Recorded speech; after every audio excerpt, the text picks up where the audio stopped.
அன்புக்குரியவர்களே, ஆண்டவர் இயேசுவின் இனிய திருப்பெயரில் உங்களை அன்போடு வாழ்த்துகின்றேன்.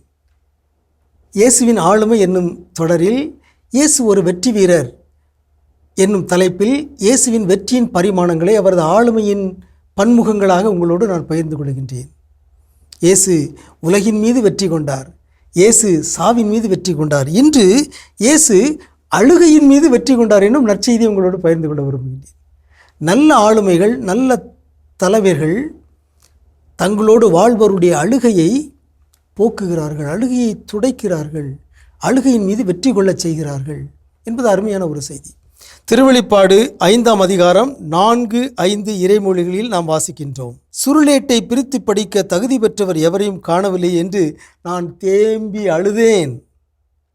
அப்பொழுது மூப்பொருள் ஒருவரிடம், அழாதே, யூதா குலத்தின் சிங்கமும் தாவீதின் குலக்கொழுந்துமானவர் வெற்றி பெற்று விட்டார், அழாதே என்று சொன்னார்.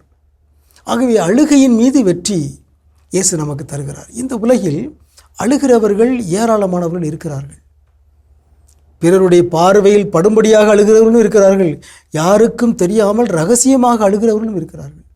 அவருடைய உள்ளத்தில் துயரம், கவலை, மன அழுத்தம், மன உளைச்சல் இவற்றின் காரணமாக கண்ணீர் விட்டு அழுகிறவர்கள் ஏராளமானவர்கள் இருக்கிறார்கள். அவர்களுக்கு இந்த செய்தி சென்று சேர வேண்டும். இயேசு அழுகையின் மீது வெற்றி கண்டு விட்டார், எனவே அழாதீர்கள். இயேசு பல பரிவின் சொற்களை பயன்படுத்தினார். அவற்றுள் ஒன்று அழாதீர். நயின் நகரத்து கைம்பெண் அழுதபோது அவரை பார்த்து இயேசு சொன்ன முதல் சொல் அழாதீர்.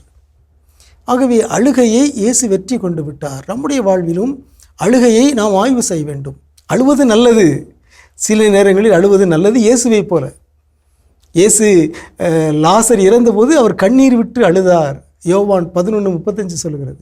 இயேசு கண்ணீர் விட்டு அழுதார். அப்பொழுது எல்லாரும் சொன்னாங்க, பாருங்கள் லாசர் மீது அவருக்கு எவ்வளவு அன்பு என்று சொல்லி எல்லோரும் அவருடைய அன்பை வியந்து பாராட்டினார்கள். கண்ணீர், அழுகை என்பது அன்பின் வெளிப்பாடு, அது நல்லது. கண்ணீர் துயரத்தின் வெளிப்பாடு, அவநம்பிக்கையின் வெளிப்பாடு, ஆற்றாமையின் வெளிப்பாடு, மனதின் அவலத்தின் வெளிப்பாடு. அது நல்லதல்ல.